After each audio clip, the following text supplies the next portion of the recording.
Shout out to Lee. Why you'd want a shout out in any of my videos, I've no idea. But there you go. So, congrats. As you know, All Elite Wrestling has started up recently, and that's bad news if you're a hashtag WWE loyal like myself. So we're going to put them out of business. Many people say that Vince McMahon is out of touch, but you know who's not out of touch? Me. I've booked for wrestling promotions in the past, and honestly, it all went really well. So in this video, I'm going to go on Extreme Warfare Revenge and show Vince McMahon how to deal with this AEW threat.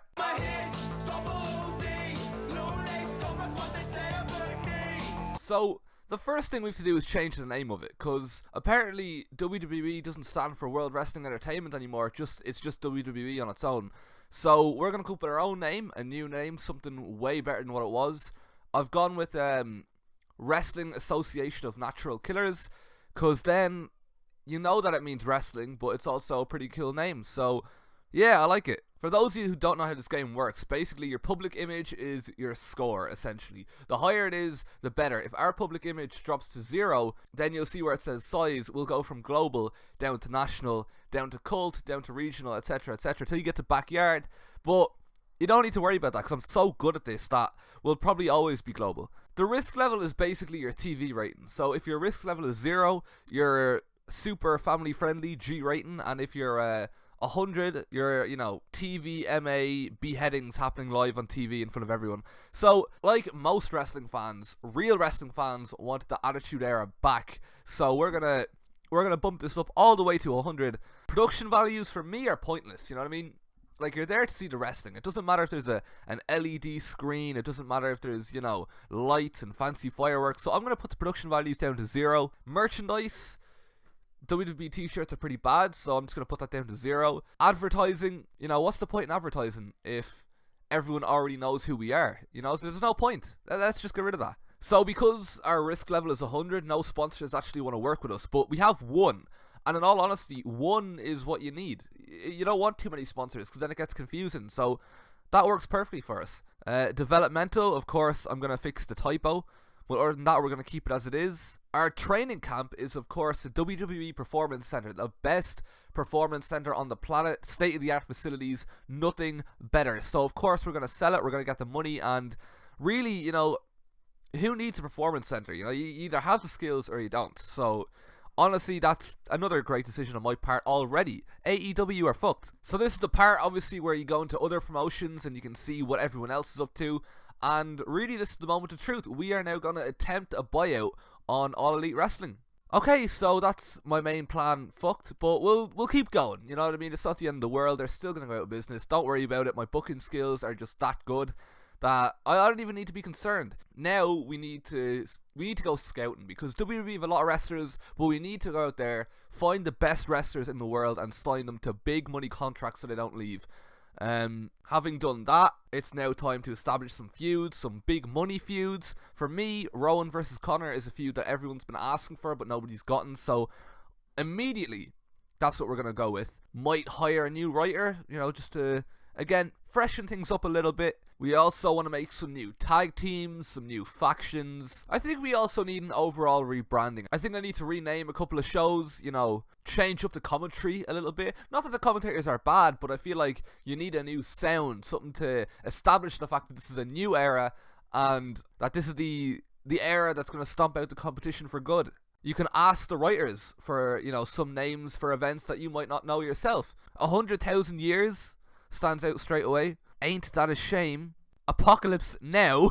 Big Bang. Brain Damage. And of course the greatest XX Explosive. So this is, there's a lot of good stuff here. We can build on this. 2 Extreme. Wrestling promotion wank. Seen by many as the most well, I can't pronounce that word, in North America, do not seem to be planning to tone their content down anytime soon. Insiders say that the company enjoys its outlaw image and plan to keep pushing the envelope as much as they can. You're damn right. This is, again, the Attitude Era is back, and it's back forever. Another issue we have to address is, of course, ticket prices. I think if we are a top dollar promotion, you have to charge top dollar prices. So it's $100 for both TV shows, large events, and of course house shows. What I always look forward to when I'm playing this game is the scouting staff, you know what I mean? People who scout the indies and show me wrestlers that I obviously wouldn't know myself, otherwise they wouldn't have a job. So what underrated gems do we have here? Let's see, Steve Austin. That's possibly someone we could bring in. The Rock, Rob Van Dam, Ric Flair, Bully Ray, Trish Stratus, Raven, of course, that young stud, Kevin Nash, Scott Hall, Hulk Hogan. So we're starting this exactly as you'd expect. An interview with Rowan just to establish who the face of this new era is. Then an interview with Allysin Kay for the same reason. A clip of Apollo Crews arriving. And we'll address that later on at some point probably. Then we get into the card, and the card is stacked. It's basically a night of champions, because we need to get the titles on the right people from the very beginning, and not waste any time with that. So, Rowan wins the 24/7 title off R-Truth. He wins the Intercontinental title off Roderick Strong, wins the US title off Samoa Joe. Rowan and Bryan win all the tag titles. Allysin Kay beats Alicia Fox for the Raw Women's title. She beats Bayley for the SmackDown Women's title. Rowan beats Kofi for the WWE title. Then he beats Rollins for the Raw title. They're all death matches, by the way, because death matches are really cool, and because our risk is 100, we can do death matches, so it all ties in together really nicely. Anyway, let's see what the reviews are, because I'm pretty confident with this first show. Already, the 24/7 title has gained in image, according to this lad, so we're doing great. The crowd were confused as to why this was a title match when the champion wasn't involved, so allow me to explain that, right? I really like Finn Balor, and I don't want him to lose, but I also want Eric Rowan to win. So that's why we put in Roderick Strong. It's a very simple concept. I don't know why the fans didn't understand that. Rowan is a physical wreck at the moment and could barely do anything. Well, you know what? That's your opinion, and it's wrong. So I'm just gonna keep going. 52%. That's over half. Like that's a great success if you ask me. I think we're it's all about building blocks. You know what I mean? You start at 52, and then before you know it, you're on to 53, and you've taken over the world, and AEW are out of business. So. Good stuff, lads, good stuff. You overused Rowan at the last show. Hopefully you won't share as many irrelevant opinions in your next job. So now it's time for SmackDown, and Roman Reigns, of course, he wanted a match with Randy Orton, so we're going to give him a match with Eric Rowan to start off the night. Then Rowan's going to have his rematch with Kofi Kingston, then he's going to win a 10-man Battle Royal, then Rowan and Bryan are going to beat Grizzled Young Vets for their titles, then they're going to take on the Undisputed Era for the NXT tag titles, again, because I don't want the Street Profits to have to lose, but I also want Rowan and Bryan to win. Allysin Kay beats Toni Storm for her title. Rowan versus Walter.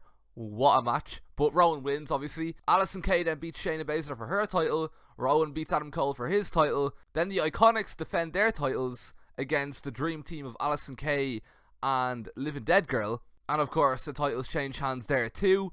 Then in the main event, it's a rematch. It's Rowan. It's R-Truth. And for me, that is as solid a show as you're going to get. Rowan wins, obviously. So let's see what the reaction is. 44%. Okay, obviously it's down from the last one. But I mean, this is SmackDown, whereas that was Raw is Rowan. So obviously this is going to be down a little bit. But I mean, if you look at the Leaving Cert exam grading system, 40% is a pass. So 44% is basically an A. You know what I mean? So it's good going so far. Ha! Aiden English would be a great opponent for me. How about putting us together in some matches? That is fucking genius. I think we should do a best of 11 series to mark the first episode of WWE Next. How is this the best show we've done so far? So I've made a new rule that anybody that wants to fight anyone can fight anyone, as long as Rowan is also inserted into the match. But as I was setting up Randy Orton's match, he gave me a bit of attitude, which I didn't really like. So we're having Rowan beat Randy Orton several times, and we'll see how the show goes. 45%. That's all you need, you know what I mean? Again, if 40's a pass, 45% is basically an A, so we're on track. So one of the biggest complaints wrestling fans always come out with is that there's too much content, that WWE have too many TV shows, too many hours of wrestling a week, so we're getting rid of SmackDown, and next, we don't need it. Raw is Rowan is going to be the main focus from now on. Also, little side note, Raw was attended by 425 people, so again, hundreds of people interested to see what's happening. So this is a great start in my opinion. I also just remembered that in Extreme Warfare Revenge, the high incident match is a scaffold match, and in my opinion the scaffold match is unreal. The idea that you have to fuck your opponent off a scaffold to win, and there's no actual pinning or submitting or anything like that is just, it just doesn't get the credit it deserves. So we're going to make every match a scaffold match from now on. Also, I want to try out some romance angles, so we're going to see how that goes, you know, spice things up a little bit. The romance angles didn't go down too well, admittedly, so we're going to have to adjust those slightly. Dolph Ziggler got an injury from getting thrown off the scaffold, which is, it's unfortunate, but you know what I mean, it's in the name of entertainment. Wesley Blake wants his release, so of course we're gonna offer it to him and then say no.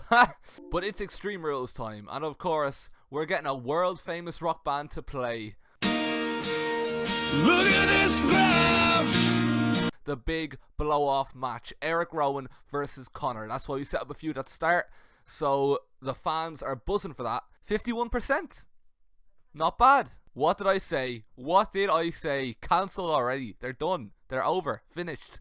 Oh my god, Connor. You are actually the most ungrateful wrestler I have ever seen in my entire life. Fair point, Ron. Fair point. I can't argue with that. So we have a little bit of debt, but you know what I mean? Like, you have to lose money to make money. You know what I mean? So it's a good thing, really. I do feel like I've earned myself a week off, so I'm going to have Vince Russo book this show and just see how it goes. I'd actually like to take a second week off, and at this stage I feel like Vince Russo also deserves a week off, so we're just going to cancel the show and, you know, we'll come back again next week. Oh shit, Battle Arts have announced their new roster. Let's see. Stacked. Nice. We're starting to accumulate a bit more debt, you know what I mean, but it's not enough to be worried. One person whose opinions I never ask for is Sophie, and I feel like that's a bit unfair. Maybe I should ask Sophie what she feels about Raw is Rowan. Oh.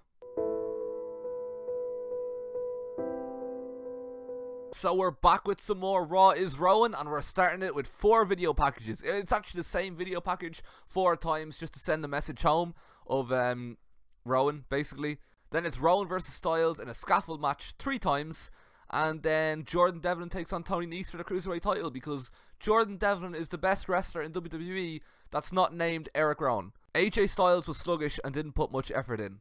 Then he got injured.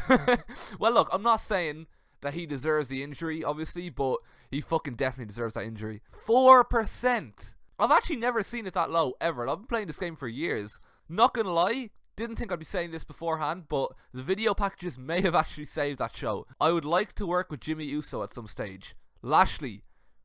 That is the best idea I've ever heard. Right, so for the next show, Lashley arrives in a limo, then he beats Jey Uso in a scaffold match, then he beats Jimmy Uso in a scaffold match, then he beats Roman Reigns in a scaffold match, then he beats Nia Jax in a scaffold match, then he calls out The Rock after decimating his whole family, and Rowan comes out and confronts him.